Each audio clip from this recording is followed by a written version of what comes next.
coffee cup in hand, ready to start sewing. Welcome into my studio, Stitched by Susan. I am Susan Smith, and today we're on episode 3 of making a quilt rather than quilting at the long arm machine, which is what you see me doing most often on my channel. So we're working on Scrappy Strippy Chevron, which is a free pattern that I've shared with you. It is in the description below this video. So if you don't see that right off the bat, look under your picture and maybe you'll see a little see more. Open that up and you'll see some links in there. So free pattern, and this is a favorite quilt of mine, let's be honest. I have so many scrappy strips from trimming the edges off quilts after they come off the long arm. A lot of my clients I've talked to, and I keep one top thin strip from their quilts. I have baskets full of strips. So every so often I branch out into this quilt, and you can see my version behind me. It's just ideal. It's quite improv in that the strips don't have to be any particular length or any particular width or even any particular color palette. But for my purposes, in episode 1, I talked about this a little bit, but I'll show you today. I chose this Focus fabric, which is by K Facet, a lot of greens in it and a lot of different colors too. And this was kind of my inspiration. So in episode 1, I went through my scrap bin, kind of pulling out things that had these similar colors. This type of teal and aqua, but not royal blue. This type of rose and pink, but not true red. Make sense? So I like to work within that narrower color palette, but of course, if you want to make one that's just grab whatever comes to hand and put it in your next strip pass, be my guest. Then in episode 2, I talked about how to piece the scrappy chevrons, putting the stripes in place.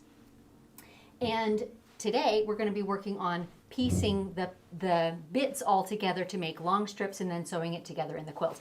And in fact, I've done some of that already. From here, this way is totally pieced. So you can see how beautifully that is coming together. And if I hold up my Focus fabric, you can see how cool that is. Like, I feel like I nailed that. I'm so pleased. Someone asked me since my last live, aren't I going to cut up this Focus fabric?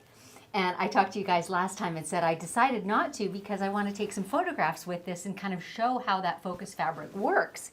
And Nita was on last time and suggested that I use a bit of it for my label, or at least to frame my label on the back, so I'm going to do that. That was such a great idea. So here's the thing. I'm going to be sewing and chatting through this a little bit and sharing as many tips as I can think of for putting these chevrons together efficiently, neatly, flat, because there's a lot of bias seam, so flat is kind of tricky. So I'll give you all the tips I have for that, and I'm going to switch back and forth a little bit between this straight on camera, and it also will catch me at my ironing surface, and then I'll walk over to the computer and chat with you guys a little bit. So I'm going to do that right now, and I'll see what thoughts you have and say hi to everybody. I'll try to. There we go. There we go. Okay. Let me scroll to the top. First comment, Stephanie loves to sew. Please cover how to cut and measure the chevrons. First off, Stephanie, I strongly suggest you go back and watch episode 1 and number 2. So number 1, I talked about cutting the background or solid color chevrons. And in episode 2, I talked at length about how to cut the stripy, scrappy ones after they're assembled. I kind of built a little cutting jig, if you will, on my cutting mat to help me get them right each time, because it's all too easy to get them not quite right. Ask me how I know this. Laurel, Cheeky Quilters, Amber, hello, Alice, nice to see you, Peggy, Savannah.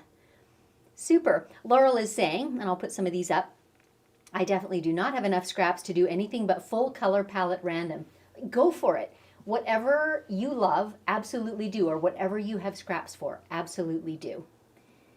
Christine, Jan, Christine likes our music, super. Laura, Austin's here again, loving the evening lives. I'm so glad. As you know, it varies just depending on what we're doing at our house. So Lauren must be getting severe weather. What's in your forecast, Lauren? I'd love to hear. We're having beautiful, almost spring weather here on the eastern side of Washington right now. Judy, my husband upstairs, keeping an eye on things. Okay, you got to see this. Keeping a wary eye on these unruly quilters. Somebody's watching. Hello from Norma. Kim. Awesome. Joan in the UK. Super good. Angela. Oh, from Athabasca, Alberta. That's awesome. Okay, no questions yet. Because I'm often sewing and not watching all the comments, if you will put a QQ in front of your actual questions, I can run a search for those and come back and find them from time to time. So if you really want an answer to something, put that QQ in front of it, okay? All right, let's get back to the other camera and let's get sewing. Okay, here's the deal. I assemble these pieces one long strip at a time and then sew all the strips together. So to assemble the one strip, and I know you can't see all the way to the bottom, you'll just have to take my word for it, I am just stacking up all my chevrons from the bottom to the top. And I'm keeping my angled edges very carefully in the same direction. Can you see that? All the way up. Whoops, that one kind of dropped. Come back here. There we go. And when I go to my sewing machine, I very carefully keep them orientated exactly the same way. If you're not confident you can keep a grip on that, then just do them one at a time, from your design wall to your sewing machine, to your design wall to your sewing machine. But you don't have to press in between because none of the seams cross each other, so you can sew a whole strip together before you need to press it at all. So now I'm going to begin sewing them. And I know you don't have a very good downwards look, so I'm going to do this and then show you in the camera. I'm pinning these in place because I want to make sure that my seam, my overlap of these two pieces happens where the seam is going to take place, not at the points. And I'll show you what I mean. See if the camera can focus on it. Can you see that? I know it's kind of right in front of my face and that's very awkward. But you know what I mean. The crossing of them is a 1/4 inch in.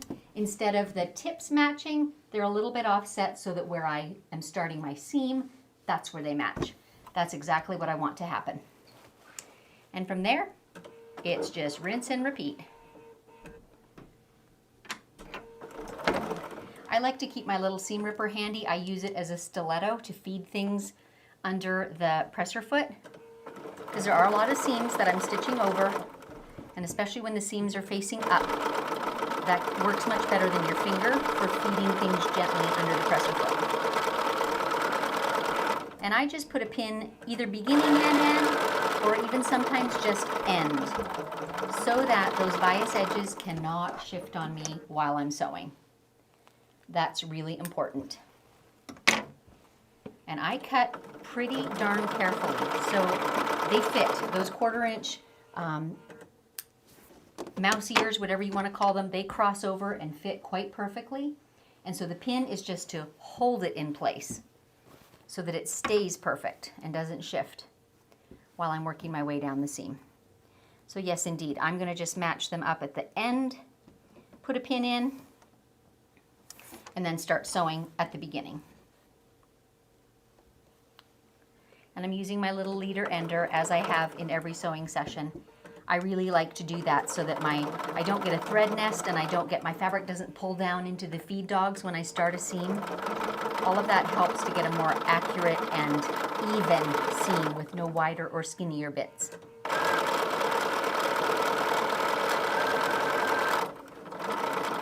Sometimes if you get lucky, all your seams are pressed in the right direction to flow under the presser foot, but often they're not, and that's why that little stylus comes in handy.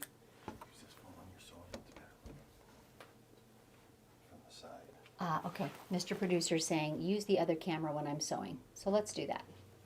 Like so. Now you can see a little bit what I'm doing. Good thing he's watching upstairs, keeping an eye on things. I'm telling you, the day he makes a quilt, that'll be the day. Let's move my bits of stuff out of the way. So now you can actually see a tiny bit. I'm just laying my piece over, and I've got it oriented exactly right. And I just flip it over and match up that bottom corner, pin it in place, and check that the top corner is in place, and it is. And if I need to adjust a little bit with my nails, I do. But like I said, I cut pretty carefully, and it fits pretty darn good, I'm pleased to say.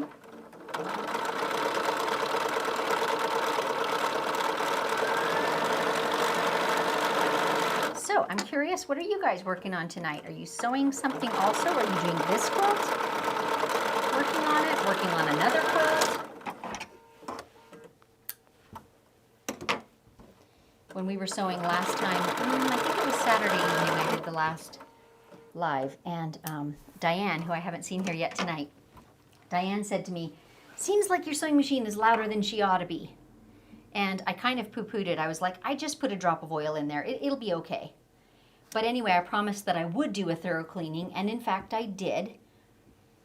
Over the weekend, I pulled the bobbin casing out and lifted the foot plate up and cleaned underneath it, oiled well, swabbed it with a Q-tip, all that stuff, and in fact, she is much quieter, so Diane was right. So thanks for telling me that and reminding me. Sometimes you just get so busy sewing, you forget to do those little things, and it happens so gradually, you know? You don't even notice that difference in sound.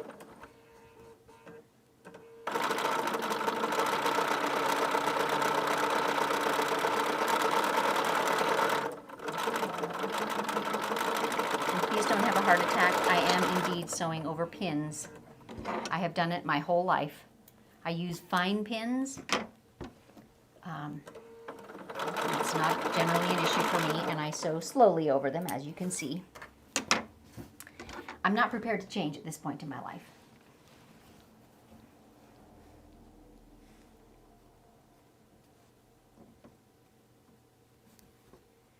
I'll get this whole row sewn, and then we'll stop and chat a little bit about what you guys are working on.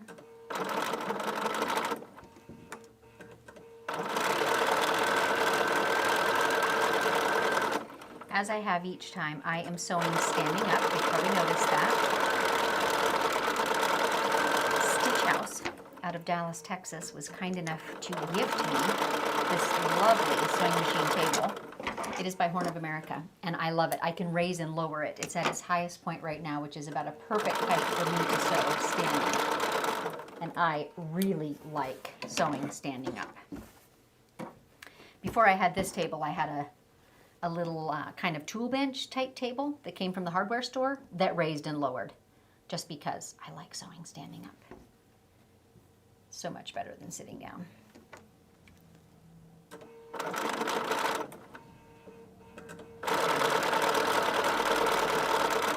The other lovely thing about this table is having such a broad, flat surface that's absolutely flush to my sewing machine.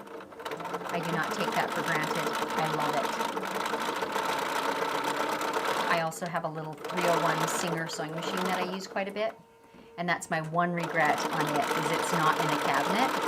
And so, you know, you've just got that narrow little space that you're always feeding your fabric through, but you can't really lay things flat in front. Nevertheless, it's a favorite for when I travel. It's lightweight, easy to carry, and I don't haul this sewing machine around as a rule.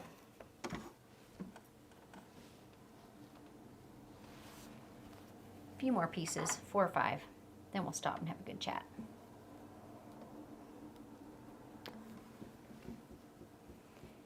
So Amber of Cheeky Quilters is here. Amber and I met in person at a kind of a crafty entrepreneurial conference last fall, and I encouraged Amber to do live sessions of whatever she's working on. She's much more of an art quilt person than I am. Anyway, Amber did one last night, and I was there watching.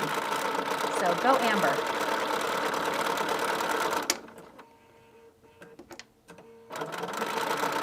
We just don't have quilting bees like my mom and aunts used to have, so this is the closest thing to it.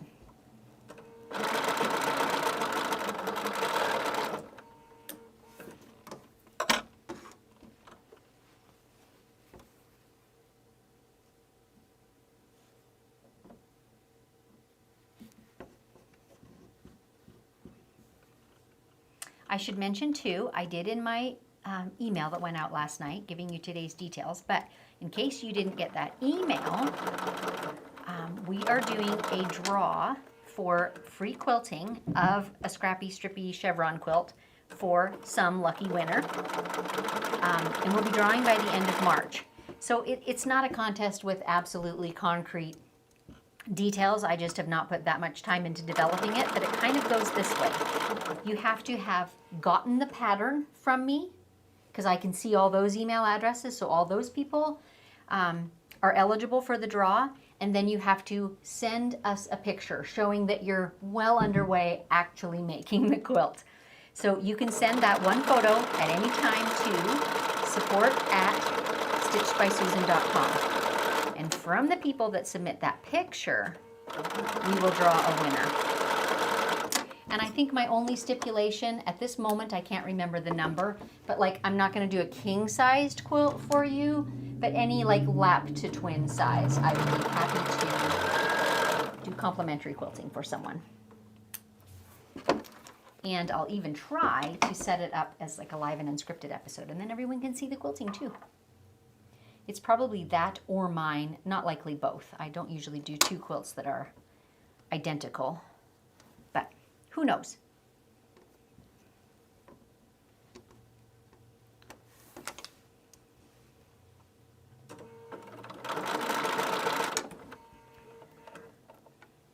So let me know, by the way, as we come to a chatting point here, if my instructions on how I'm putting this row together made sense, were clear.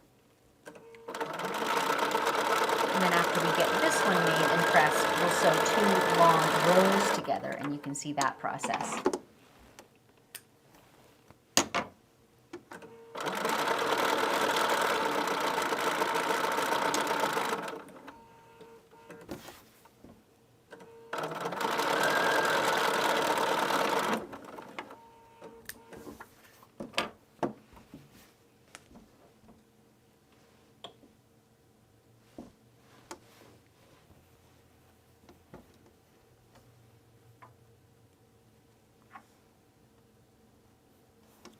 Someone emailed me the other day, I can't now remember her first name, and I was talking earlier about making a little measuring jig. Like usually, basically I just use blue painter's tape to put where my cutting lines were, because when you're cutting a ruler at an angle, it's all too easy to get one marking or the other off. So I was talking about that.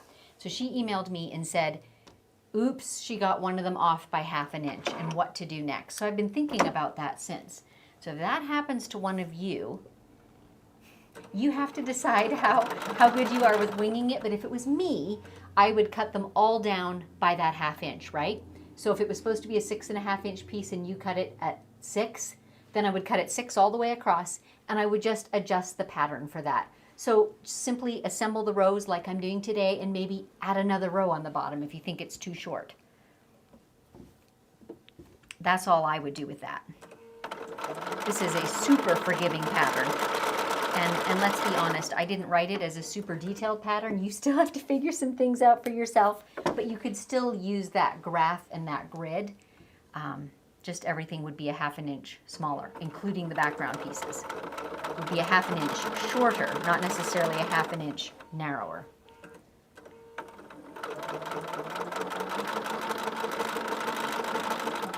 So this is where I'm using my trusty stiletto to just coax those seam allowances under the presser foot, and I go slow enough that I have time to make those adjustments. Everybody has to decide how perfect they are about their matching points and exact measurements and so forth. My personal opinion is when you're working with a quilt that has angles, as this one does, it saves time in the long run to cut it carefully, to sew it carefully, and to press it carefully, because then everything fits. It just does. It's really frustrating if you get to this point of sewing the things together and you find one's ½ inch bigger than the other and you don't know which one is wrong, and yeah, you get my point. Or a row ends up being shorter than the row that came before. So to me, it's worth it to slow down a little in my sewing, slow down a little in my cutting. I get a better result and I'm less frustrated overall. Once upon a time, I used to be an uber fast sewer, as fast as my sewing machine would go. But now that just feels counterproductive to me. Okay, that was our last seam. Here is our strip. Isn't that cool? Okay, let's look at some comments before we go pressing. Where were we? Oh, lots of you guys commenting. Great. I don't know if I'll be able to read them all, but I sure do want to hear them. There's the last ones I saw. Okay. Joan is asking, I wonder if this could be adapted to make a smaller scale design. Absolutely it could, Joan. If you'll notice my little graph for where the pieces are fit, I did it on simple graph paper, and in my illustration, every block, every square was 2 inches. So you could either change that scale, or, you know, where I've got 6 inches, you could make it 4. So absolutely you could, but I would draw it out on graph paper first. I will say that. Lisa, Cynthia, lots of people tuning in. Susan from Baja, cutting the trapezoids is beyond my level of patience. I'm going to work with scrappy rectangles instead. Great. Still a fabulous way to use up your rectangles. Nita, love Dave dancing in the break. Yes, that must have been when we were blurred, maybe before we came on air. Mary Ellen, I like that you're able to stand while sewing. Did that take time to get used to? And also, I'm quilting a charity quilt with hibiscus. It did take a little time to get used to standing because it feels different where you're holding your fabric and it can't rest in your lap. So it is certainly helpful to have the broad table surface, but you could set a sewing machine on a kitchen table and do the same kind of thing too. I've done that as well, although you can't really stand at a kitchen table. But my little workbench that I used to use, yeah, my machine didn't set down into it, but it still had a nice big work surface. I just love standing. I got used to that quite quickly. Christine's working on a kaleidoscope quilt. Savannah on a donation quilt. Good. I don't know if I can read these all. You guys can read them as they scroll past you. My eyes are running over them, but if I put them all on screen, it's going to take a long time. Oh, I love this one though. Rianne. I've got 1 quilt on the long arm, 1 on my design wall, and 2 on my regular machine to work on when I take a break from the long arm. I think that's a good thing, actually. You know, people talk about being scattered and not getting things finished when you have multiple things going at once. But to me, it keeps me from getting bored. And when I'm tired of standing doing one, I can sit down and do another, or whatever the case may be. So good. Elaine on a mystery quilt. Lauren. Oh, look at this. I asked about her weather. It's supposed to get extreme straight line winds and possible tornadoes starting tonight through Saturday a.m. A whole line of storms in the center of the country. Wow. I'll keep an eye on that. I hope to. Stay safe. I hope you all are safe from those storms. Savannah, how fun. I spent some time today going back through the masterclass.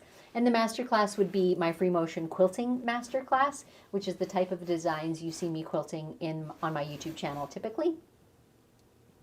Austin, I started a king-size log cabin. Oh my goodness, that's ambitious. And I'm loving how quickly it's coming together. I'm almost done with the top. Good for you. And I have your little pile of scraps ready for you, Austin. They'll be going out tomorrow. All kinds of things going on. I don't see questions. Here's a good one though. Savannah, I've never tried sewing standing up. I think I would really miss my knee lift. Very possibly you would, Savannah. I've never gotten used to a knee lift, so I didn't have to make that sort of translation in my mind. Diane is telling me you can get an extension table for your singer from Sew Steady. I think I've seen it. It's a small white table, I believe. Anyway, good thought. Okay, you guys, got to scroll down. My husband is upstairs putting in the link to the first blog post. I forgot to mention that. These lives are always available. You can go back and rewatch them. But I'm also reissuing some blog posts from an earlier iteration of this quilt that have a lot more photos and, you know, maybe I say some different things and give some different tips in them. So they're on my website, on my blog page, and Mr. Producer put a link in there for the first one. So if you want to go back and read over those at any time, that's could be super helpful. Cutting a quilt of valor. Cynthia, instructions are clear to me. Great. Thank you for that. I appreciate it. And here's Mr. Producer again, mentioning that I will be at Stitch House in Texas in person in June.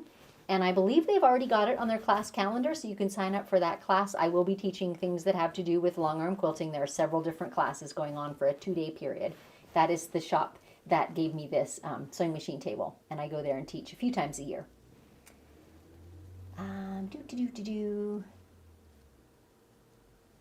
Kim, sadly I will not be submitting a pic for the quilts. I haven't the time to make one right now. It would be an awesome prize for someone.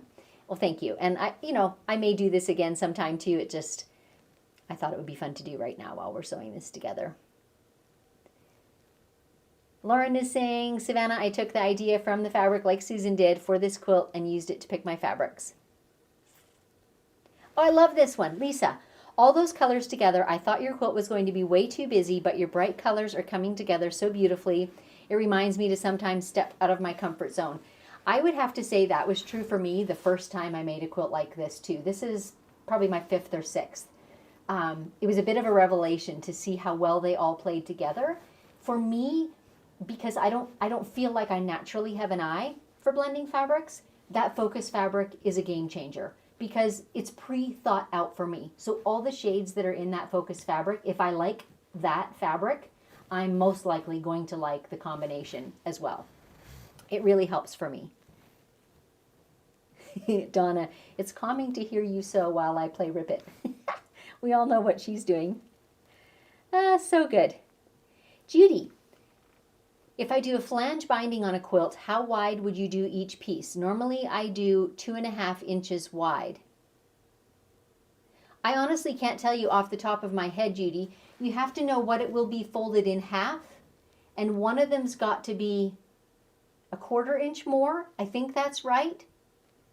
I would YouTube it. Or Google it. I would honestly Google it. There's got to be measurements out there to achieve a flange binding at 2.5 inches wide. Don't take my word for it, because I'm just talking off the top of my head. Cheeky Quilters, Amber thinks she can make it to Texas. Go Amber. Get started now from Louisiana. Cynthia, any suggestions for long arm quilting over all tiny 1.5 inch finished pieces in the quilt?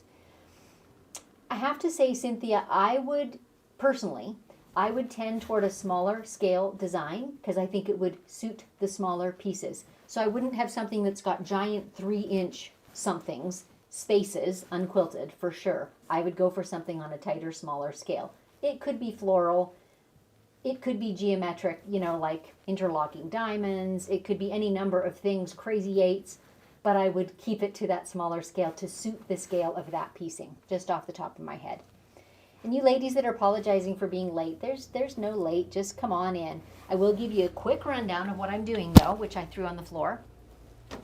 You're just going to see part of it. You're seeing my Scrappy Strippy Chevron quilt behind me.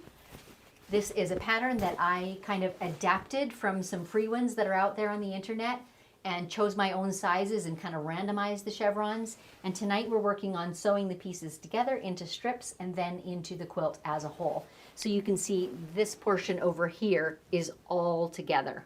This strip is done, this strip is done. I'm working on the one that's the blank. So I'll be doing some more sewing and I'll cover some of those tips again. If you're enjoying this episode, do give it a thumbs up. Consider subscribing and clicking the bell so that you get notified whenever I'm going live. Okay, let's do some pressing. I'm feeling like we want the other camera though when I'm pressing, so let's change that for a sec. Beautiful, because it will follow me, right? Is it following? No. Okay, hang on a second.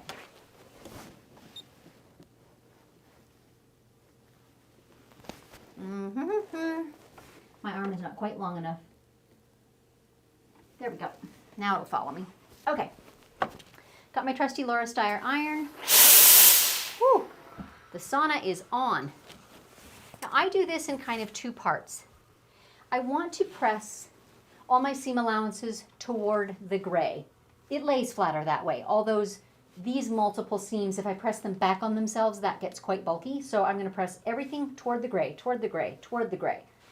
But from the front side, when I try and press that bias seam, it wants to twist and turn under my fabric quite a bit. So my personal preference, and this is just preference, you find your way too. I like to put it wrong side up first and just gently put gentle tension on the strip and lay each of those seam allowances in the direction I want it to go and give it a really light steam. So it's not fully pressed, but it already knows which direction to head. And then I'm going to press it again from the right side and make it a good crease at that point. This is one of the places where I love having a large rectangular ironing surface because I utilize that long straight edge to make my strip be straight. Again, I'm dealing with all these bias pieces, and I could ever so easily make this form a curve and steam it into place, but I use that long straight edge to help me get a really straight result. Ironing boards were invented for garment sewers, not for quilt makers. So I absolutely love having a rectangular surface to press my quilts on. So now I've flipped it over to the right side, and now I'm just going to be very careful that my gray is actually open, pressed fully open. I don't want any kind of pleats in that background. And again, I'm using the front straight edge of my ironing surface to make sure I get a straight edge on this strip. And you'll see when I go to hang it up, it'll hang beautifully straight.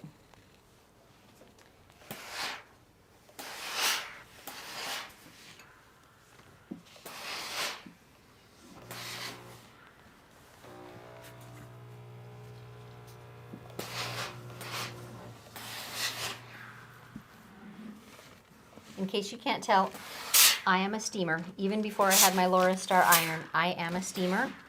I don't iron, but I do move my iron, and then I put pressure on it and press. I like steam. I feel like it sets the fabric and the seam beautifully. Again, personal preference. Okay, here we go. Let's hang it up.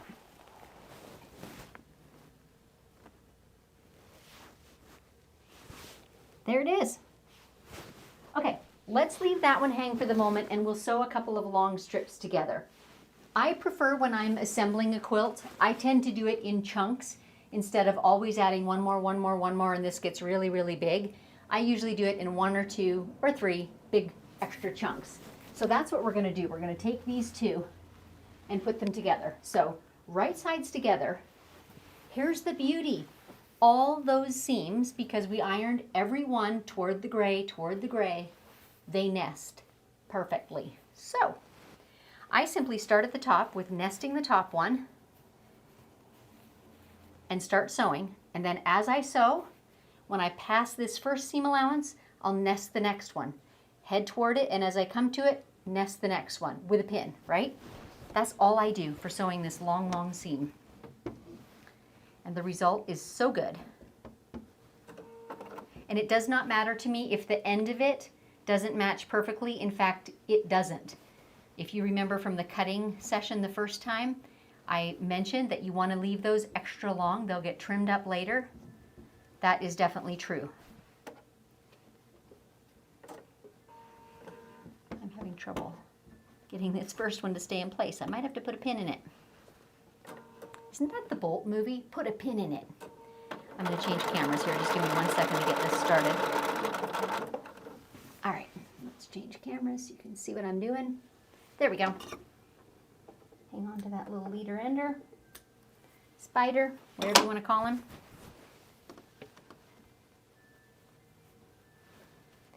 So again, now I've passed over one seam allowance at my needle there. I'm just going to get to the next one and pin it in place so that it can't shift, and on I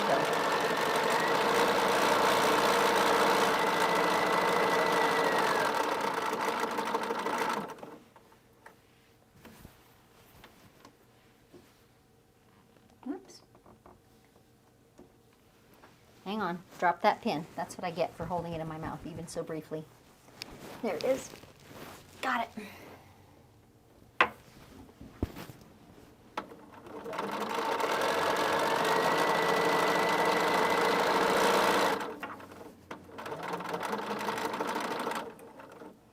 And again, yes, I do sew over pins. I do it slowly, I do it carefully, and I have very fine pins.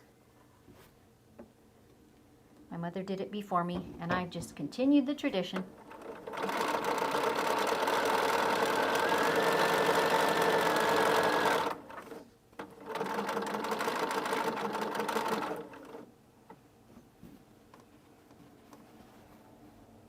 I remember something I was going to show you guys, and I'm going to do it right now before I forget.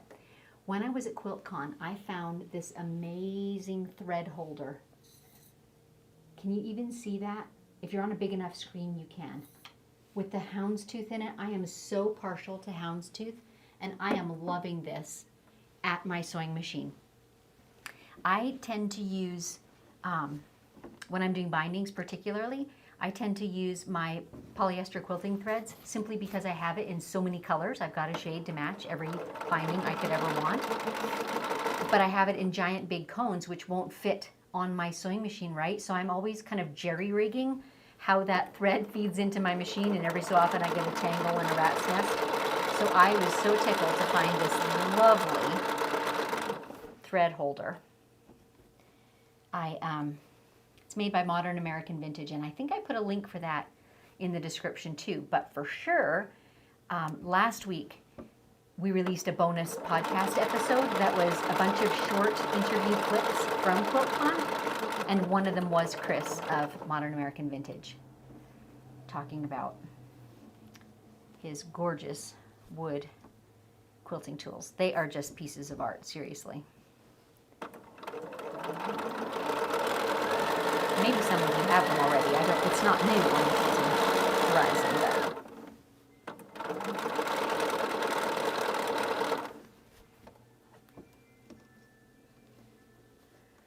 I love a good nesting seam. How about you? There's just, love it when a good plan comes together. Love it when two seams nest just right.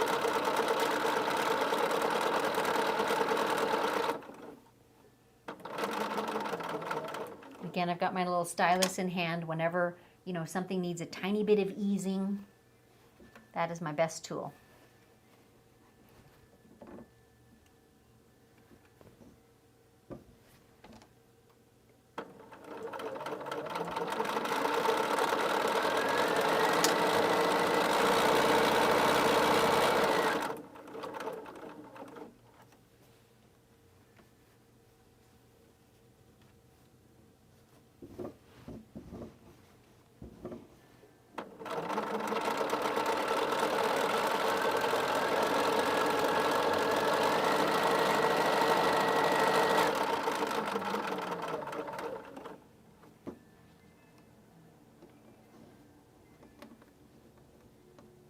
Forgot to get a sip of coffee. Better stop for that. Good thing my Ember mug is keeping it hot for me. Best Christmas present ever.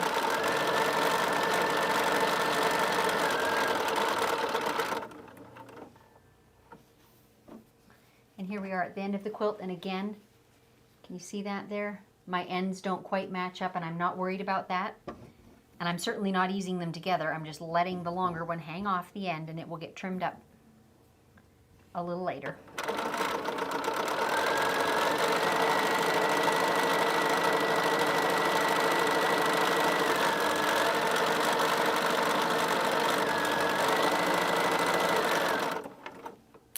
Boom. There we go. One long seam. Okay, we'll go back to the other camera and I'll go pressing. This is the one seam that I do press open.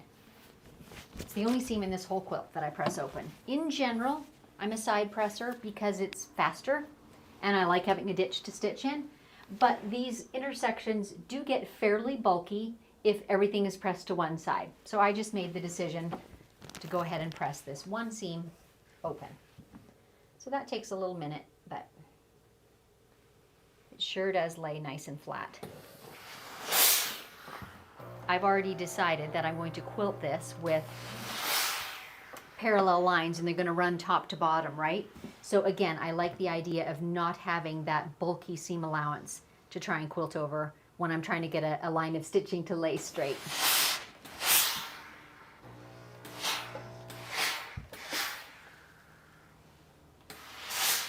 I think it might be easier actually if I went across my ironing surface, perhaps.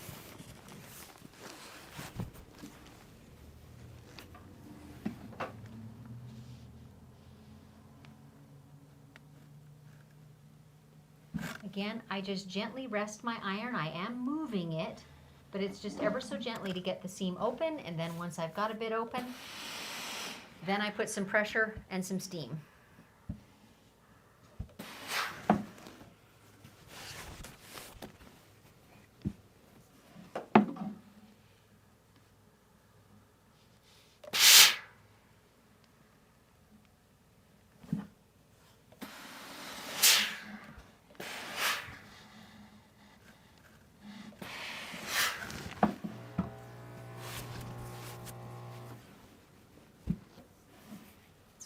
together, you guys. It's coming together.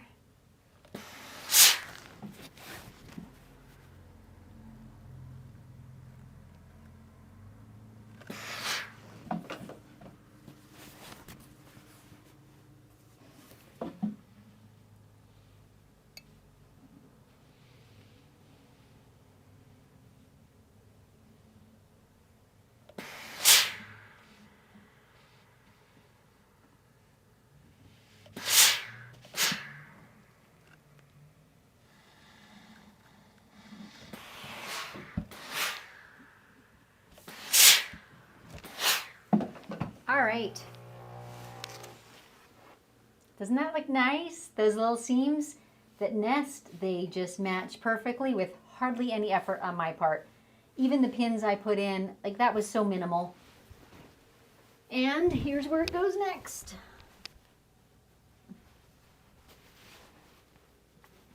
So here's the note about trimming, because like I said, that top edge and the bottom edge is the same. It's a bit uneven, longer and shorter bits. So this one, I think it's right over here after I get these together. No, it's this one. This is the tallest point in the quilt. This one in the narrower chevron is a bit lower. This is the tallest point. And so that's going to be my edge of my quilt. So I'll trim, once this is all sewn together, I'll take a straight ruler and trim a 1/4 inch above that. And that's what will establish the size of my quilt, the length of my quilt. So that's how that comes together. So let's see if anyone's got any comments or questions, because we've kind of run a loop through everything now. I'll still keep sewing for a little bit, but we're not going to stay on super, super long. Neville is saying hello from South Carolina. I thought it started at 8 here. I wonder if it has to do with the time change, because we had a daylight savings time change over the weekend, like losing our daylight savings. I'll see Cynthia. Bethany, where did you get your ironing table in the back? Do you mean my rectangular one, Bethany? I assume you do. And my husband made it. He might type some more details into the chat. He did last week, but I had kind of cut off the broadcast a little bit too soon. But essentially, it's 9 cubicle, inexpensive storage racks. I think we got them from Walmart. And there's a pair of them back to back together. So Dave put some lightweight plywood underneath them and then caster wheels. So it literally can roll around my room, which I love. And then he put a heavier plywood on top, bolting the whole thing together. And I've simply covered it with batting and cotton fabric. And every so often I rip all of that off and put a fresh layer on. It's not even like heat safe fabric. I don't worry about that. I just put something pretty on it that I like. That's it.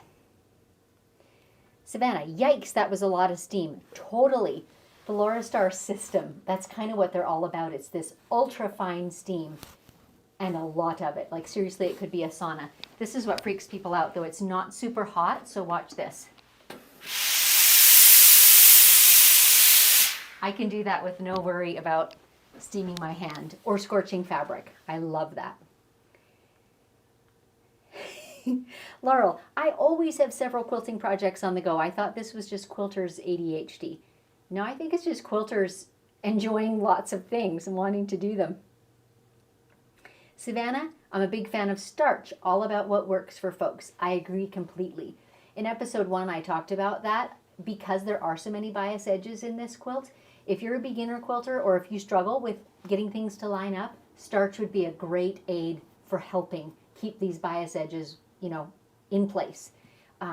I personally have not ever been a starcher. I've just kind of learned how to work without it, so I don't. But again, it is absolutely what works for you. And steam or not steam, same thing. If you're having great success with a dry iron, go you. Kim, I agree. Amazing how great the scraps look in all those many colors, especially with the gray background. And Kim is saying, which vendor has the thread stand? Modern American Vintage. And I'm 99% certain I put a link in the description of this episode. Austin is saying I use a leader ender too, which is this little doodad that is under my needle that I end a seam with that and then feed my fabric for my new seam right on the heels of it. I recently started keeping trimmings from projects and keep a stack by the machine. I'm well on my way to a huge stack of HSTs or half square triangles for a mini quilt or mug rugs. Yes, go you, Austin. I have done that before, but at the moment I just want to get my quilt made.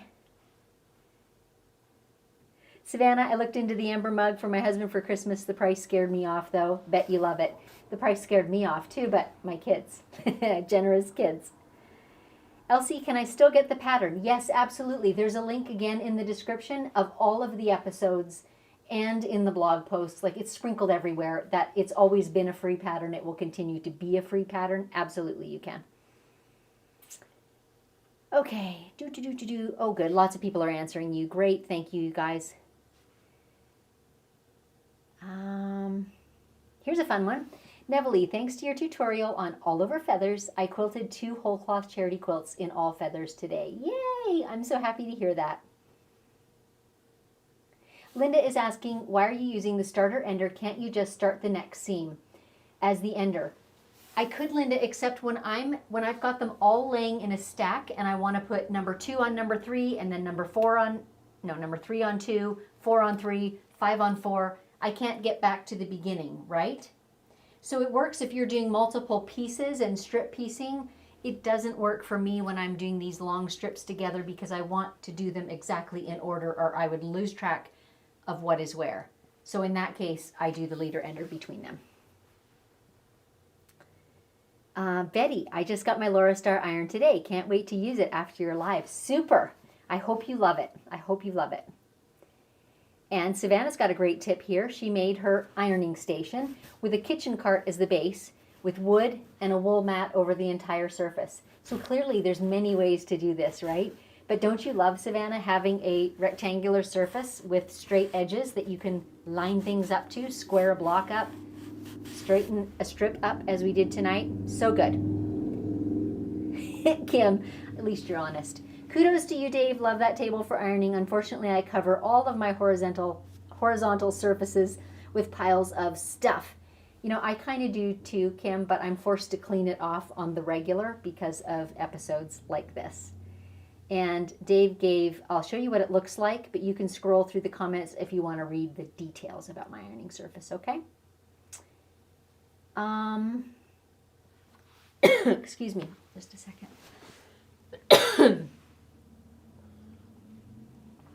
Marcia is asking if I've ever used Bonnie Hunter's method of having a second quilt cut using those pieces as the leader enders. I have. But it does require thinking ahead. And frankly, my mind is always thinking ahead about new live episodes and quilting projects. That does seem more efficient, but I typically have not done that. But Austin mentioned earlier that he was doing that with like some leftover scraps and just creating HSTs or scrappy pieces. All of those would be great ways. Okay. Oh my goodness, listen to this, you guys. Savannah, I have 22 donation quilts ready to quilt. That's why I was reviewing the masterclass today, actually. Good. I hope you post pictures in some of our class groups so we can see all those quilts. All right, you guys, lots of comments. Let us get back to our other camera. Actually, this is probably the best one for sewing, isn't it? I'm going to grab another long strip and we'll sew it together. And after that, probably we'll call it a night. I do have at least one more fun tip for you on this one. Because these are chevrons, in the one direction, that long strip is easy to handle at your sewing machine as it becomes longer and longer. The direction I'm going to go now, it's harder, and I'll show you what I do. I will show you.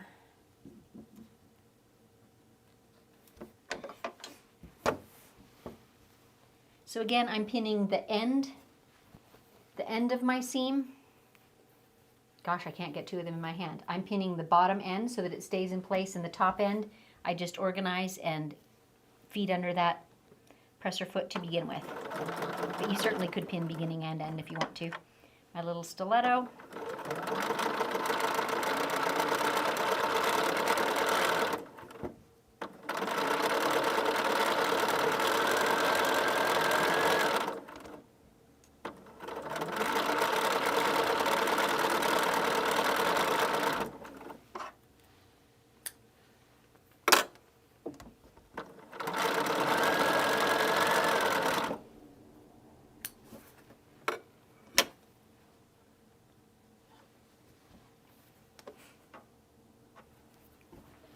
just about put that one on wrong.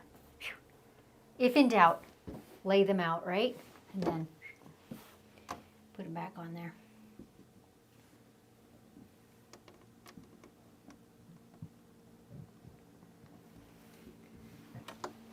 I did talk just a little bit in, I think, the second episode when we were doing more of the piecing of the scrappy bits.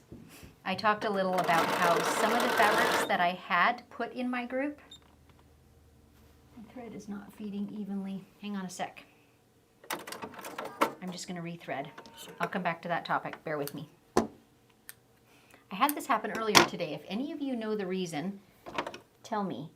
What's happening is I get an unthreaded or thread break warning, and it just keeps going off. It'll sew about 1.5 inches and then go off again until I rethread. And I can't figure out what's wrong. When I pull on the thread, it pulls freely. It's not broken, it's not shredded. So if any of you know what that is, I'd love to hear it. I've done quite a bit of sewing today, and it only happened once before this, so it's not like it's chronic, but it is happening. And I know it's not why.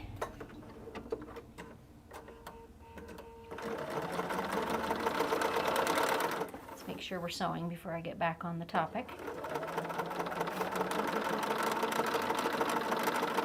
Seems to be good. Okay.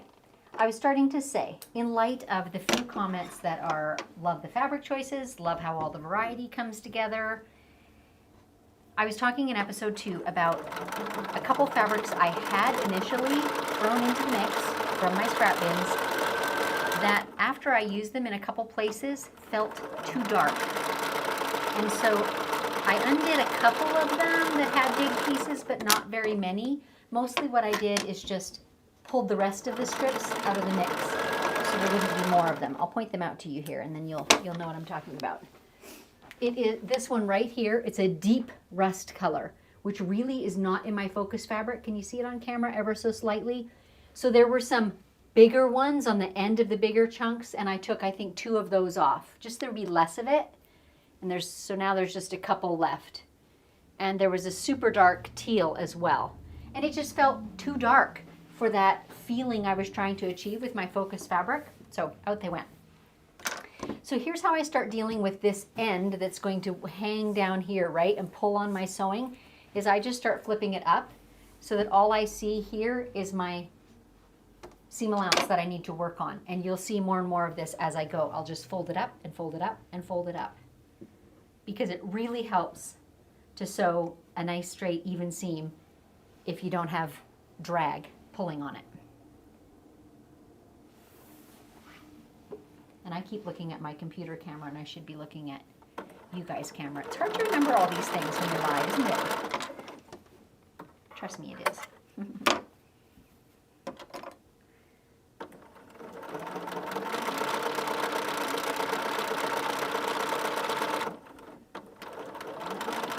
So I'm happy to say this quilt, the striped bits anyway, 99% came out of my stash. I'm going to show you the one print that I cut out of yardage.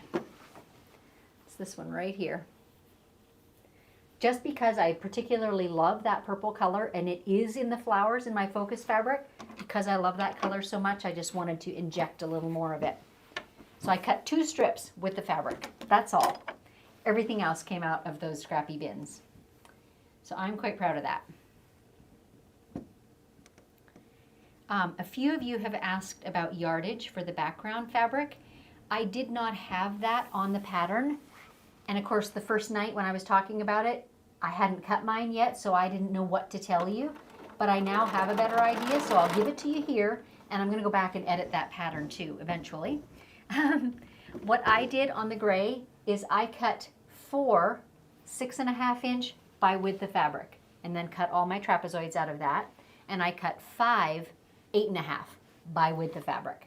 Now, note that I do have a background fabric that does not have a right or wrong side, so I was able to flip some of those trapezoids. So if your background does have a right or wrong side, you might need a little more than that. But that all comes to just under 2 yards. So I think it's safe to say that 2.5 and for sure 3 is plenty for the same size of quilt that I'm making here for background fabric.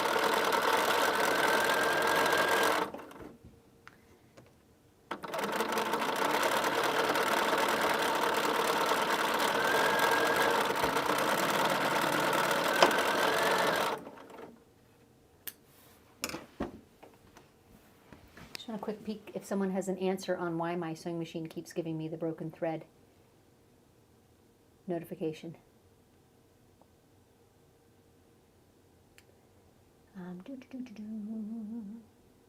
Not so far. Okay.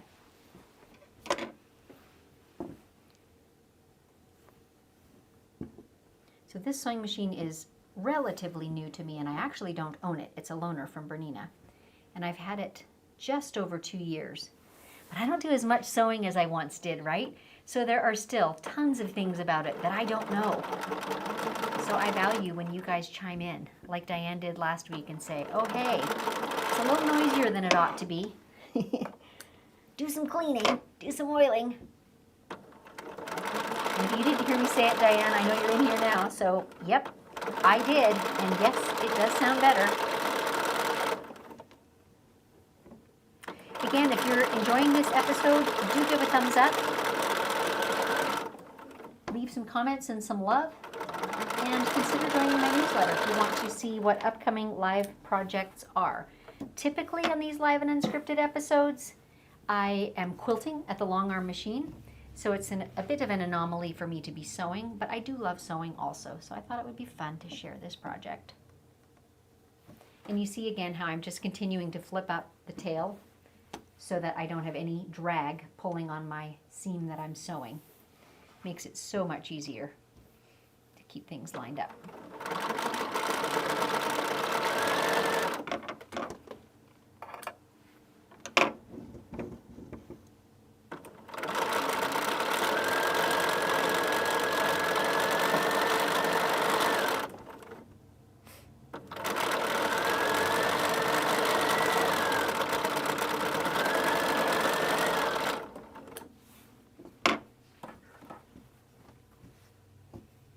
Dry throat. More coffee. Oh,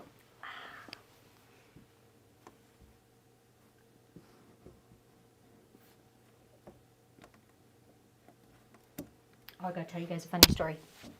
In my strip bin, again, because a lot of these strips were leftovers from the backing of a quilt, so some of them had seams in them because some of them went cross grain, some of them went lengthwise grain. I didn't worry about that. The one strip actually had seams in it, and I had carefully matched the print so they're almost invisible, so I just cut them as part. Here's a little tiny one, and the other half of it must be on another piece, which I've forgotten where that is now, but anyway, they just went into the quilt.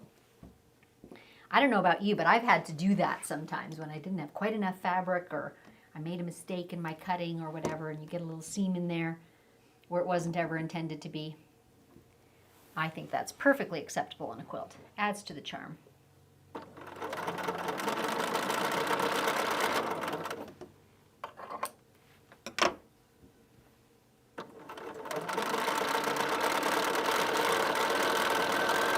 So in case you missed it at the beginning, I simply picked up all these pieces for this whole long strip from my design wall. I started at the bottom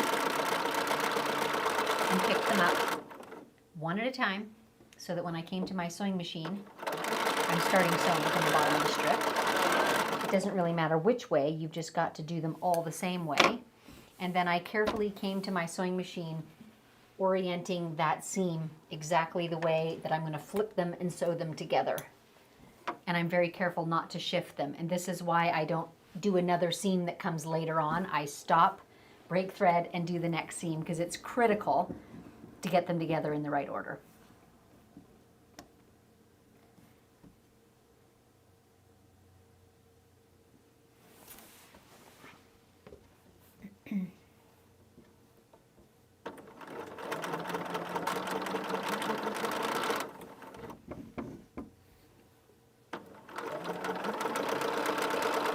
Mentioning at one point, and I think I did not finish my sentence, I was talking about if you don't already get my newsletter and you want to know what live episodes are coming up, you can do that super easily by just going to my website, and after 30 seconds or so, you'll get a little pop-up that invites you to enter your name and email address for that newsletter. So I try and tell you about upcoming live events. Some of my newsletters are kind of storytelling. I use that as a way to teach some tips or thoughts about quilting.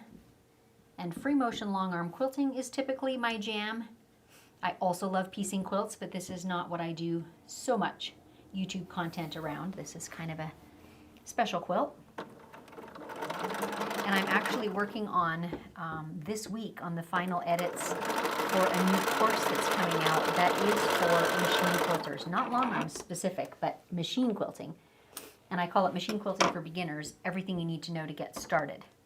So it is not a huge or fully comprehensive course, nor does it have a bajillion designs in it. It is, my goal is for it to contain literally what you need if you want to get started quilting, whether it's at your domestic sewing machine or at a long arm. You know, what kinds of batting do you use? What are great needles or thread choices? How much extra backing do you need? All those sorts of things. So that's what it's all about. Another great reason to get on my newsletter. You'll be the first to know when that is released. Hopefully before the end of March. It's March 2025 as we speak. So that will be coming your way shortly. At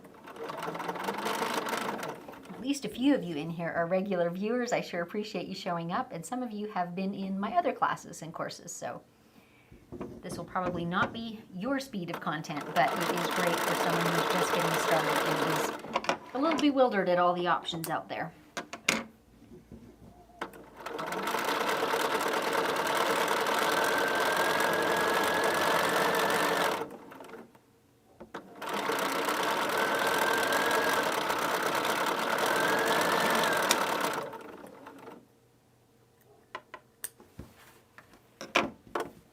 Last one. This one's odd looking, right? Because it's going to be the end of the quilt and that's going to get trimmed off to a straight edge. But still, that slanted edge, that 45-degree edge, does fit my gray piece.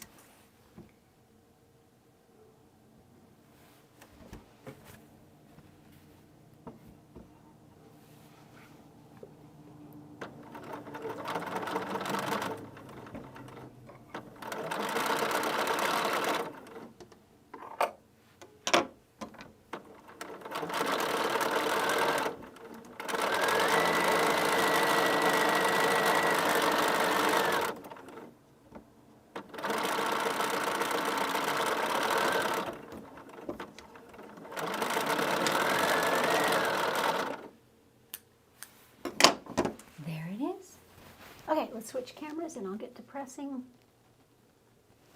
There we go. Is it following me? Nope. Silly camera.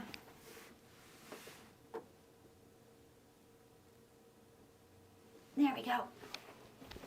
Okay. It's the same method I used before. I press it wrong side up first, and I do not always do this when I'm piecing a quilt, but for this one with all these bias edges, where if I just start from the right side, that seam allowance wants to twist and turn underneath, and I don't want that to happen. I go ahead and kind of coax it in the right direction and give it a little burst of seam from the wrong side. And then I flip it over and do the final press in the right side. All my seam allowances are going toward the gray, toward the background color. That's where they naturally want to go, because all the scrappy, strippy seams are a bit thicker.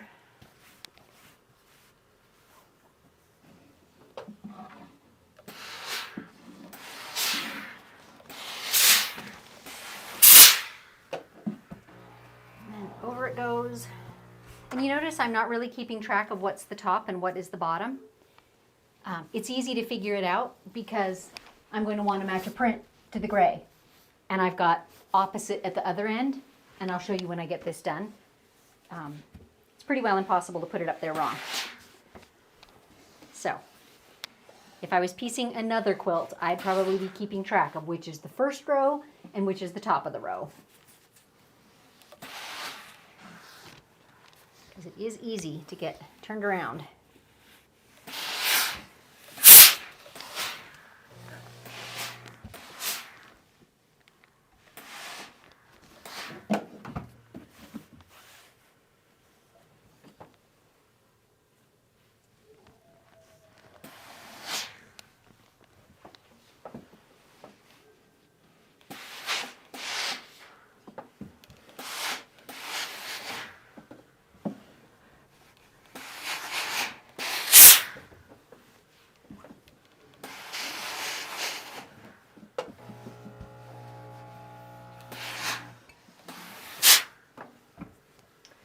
show you what I mean. If I put this side up, you see what happens? The stripes are not the same size, and I don't want stripe against stripe, so therefore I know it's got to go this way. There we are. Perfect.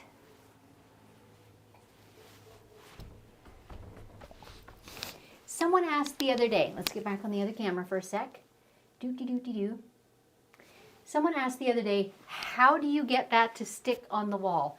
All this is literally is a piece of quilt batting, and I happen to have a quilt hanging on this wall, so I just pinned it across the top to that quilt, and this whole thing is sticking to the front of it. You also could tack it or use any kind of, I don't know, quilt hanging apparatus to hold it up. But there's nothing special about it. It is just batting, and literally I just press my fabric onto it and it sticks. Even this part over here that is heavy, and as I begin building these together, they totally stick. I've never had a piece fall down, I don't think, so works super well. Okay, let's see if there are more questions. Kim, did you already say your choice of binding fabric? It's hailing right now. Oh my goodness. I didn't, but I'm glad you asked that, Kim, because I do have a question for you guys, and I want to give you time to vote. I have two backing fabrics I want to decide between. One is this older Tula pink. Look, I've fussy cut out of it. It's got some funky edges. And this one does appear in the quilt, like it's right here, for example. Okay, so that's one option. I'll open it up a little bit further. You see a bit of that? Okay, option number one. Option number two is darker than most anything that's in the quilt, but it's a teal. I know which one I prefer, but I'm anxious to hear from you guys, so I'm not going to say my choice for a little bit. Okay, Laura, do you think this pattern would work in a red, white, and blue? Blue for the background and red and white in the strips. Absolutely, I do. I feel like if you did too dark of a blue, the background might be the more bold part, but like a chambray kind of blue I think would be awesome, and just laying your fabrics out together and seeing how they strike you is how I would start.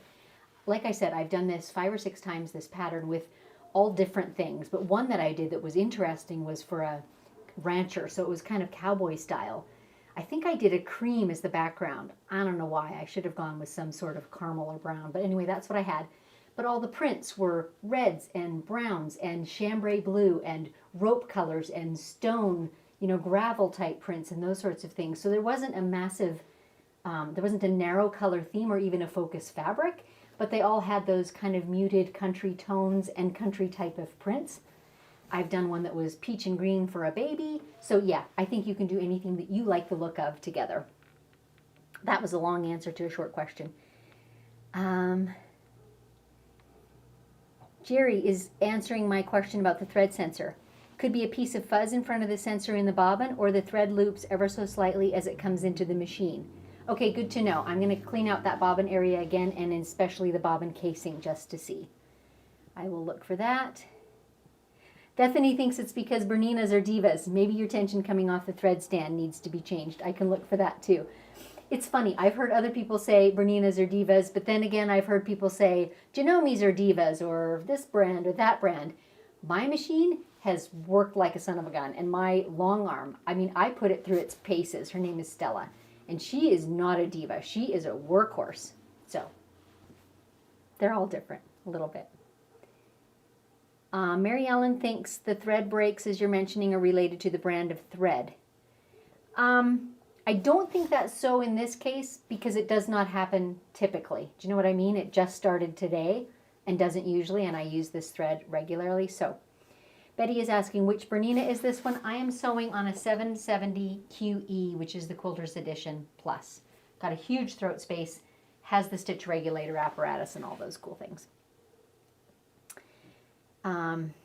If I scrolled through all the questions, I would see other people answered over what machine it was. You guys are chiming in about others' quilt options. I am happy to hear that. Here's another question. Jan, I have a B770. When using thread stand, I put the thread first through the little flat guide on the top and then thread through the guides. So you mean on top of the sewing machine, I would gather. Okay, I'll give that a whirl and try just one more guide. That might help it flow more smoothly. Savannah, looks to be a nifty iron. Yes, it is. It's a Laura Star, and gosh, do I ever love it. Okay, here we get some votes coming in. Diane is saying the Tulip Pink, which is 1. Brenda is number 1. Ellen is 2. Christine is 2, the teal. Anita likes the first one lighter. Sandy likes the light one. Susie Q likes 2. Kim is 1. Stitched by Susan, use the poll. I want votes. That's my husband. I don't know how to do a poll. I have no idea. Diane, you're asking where's the poll. I think I have to make it one, and I don't know how to do that. Maybe Dave will come and do that.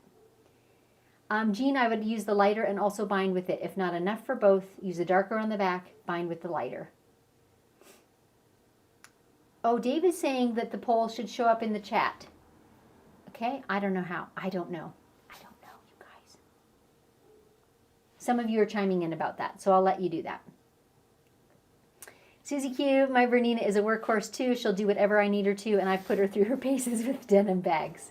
Yes, and actually that's a fairly common refrain about Berninas, is that they'll kind of sew through anything, power through anything, even people with 10 and 20 and 40-year-old Berninas, which is awesome. Kim's agreeing with the extra guide. I will give that a try. Good, good, good. Here's Dave. You guys are not helping at all. So far, with 32 votes, we're 47 to 53. I love that. Neville. Okay, Neville's my kind of girl. She thinks like me. I think the brighter green goes well with the quilt colors. But my eye goes toward the cooler teal. I feel the same way. I feel like this is much like the front of the quilt. And I like this one because it's a little bit different. Still blends, but is different. So I think this is the one I'm going with. I'm not sure what I'm going to bind it with yet. I often don't decide that until later anyways, so. Right now we're 49-51. We could hardly be more divided, you guys. Hardly. I could make a comment about elections, but I won't. Throw away that key. Oh, and Elsie, it must depend on when you're reading the poll, Elsie, because Elsie's seeing 57 to 43 for the lighter. So it must be changing on the regular. But I'm going to take that one because it agrees with me. And we're going to go darker. We're going to go darker. So I have not 100% decided if I'm going to quilt mine as a live and unscripted show or the free quilting that I offered. Chances are we'll quilt mine, and we might do it as early as next week, maybe, because whoever gets the free one, I'll leave some time for them to have it so they don't have to get their quilt completed right now. So in case you missed that, I'm going to say it again. Everyone who acquired this pattern from me, and the link for acquiring it free is in the description below this episode. Anyone who gave their email address and acquired it is eligible to enter. But what you need to do to enter is show a picture of your quilt in progress. It's got to have some piecing, some evidence. It can't just be a heap of scraps, right? I would like to see that you're making the quilt. And if so, submit one photo of that to support@StitchedBySusan.com and we'll enter you in the draw. Right around the end of March, we'll do a drawing. So your quilt does not have to be finished by the end of March. We just have to have a picture of it in progress. And then we'll give some time, like maybe, I don't know, the end of July or something like that. Because I'm not going to leave it open forever so that you can come back to me in 2035 and ask for your quilt to be quilted. There will be a frame of time, and Mr. Producer and I will decide on that. So enter if you want to get your quilt done for free, quilted by me. Lots of people in the polls. So good. Here's Savannah, another agreeer. The lighter one is too similar. The darker one feels like it finishes it off better. That's my feeling too. The lighter one matches, blends really well, almost blends too well. I like a little bit of surprise in the back. So good, so good, so good. Okay, Here's Dave. Close the poll with no decision. Susan will have to make up her own mind, and as you see, I've done that. Savannah, I just found out about it today, so it won't be me, I'm sure. There's time, Savannah. Like you can get one strip sewn in the next 2 weeks, or get your background pieces cut, or something like that. Anyway, it's something I'll do again in the future, so don't panic. All right, you guys, I think that's it. So once again, if you've enjoyed these live episodes, would you give the channel a thumbs up, consider subscribing and clicking the bell so you're notified whenever I do go live, and please do sign up for my newsletter. I usually try and write a day or two before I have a live episode so you know when it's happening. And if I'm quilting at the long arm, I'll usually talk about, because it's often a client quilt, right? So I'll talk about what it is that I'm going to be doing and perhaps what the focus is. Might be wavy borders, might be, broad range of colors. What kind of thread do I choose? That sort of thing. So I'll tell you what the topics are coming up. And so that all comes in my newsletter, as well as I tell lots of stories in there and try to give teaching tips and encouragement and help too. I don't sell very many products, so there's not very many newsletters that say, hey, buy this. I just don't have very many products. It's mostly about quilting together. So thanks for joining me, you guys. It's been a real pleasure hanging out with you this evening. And Austin, your scraps will be on the way to you tomorrow. Thanks for tuning in, everyone. I'll catch you next time.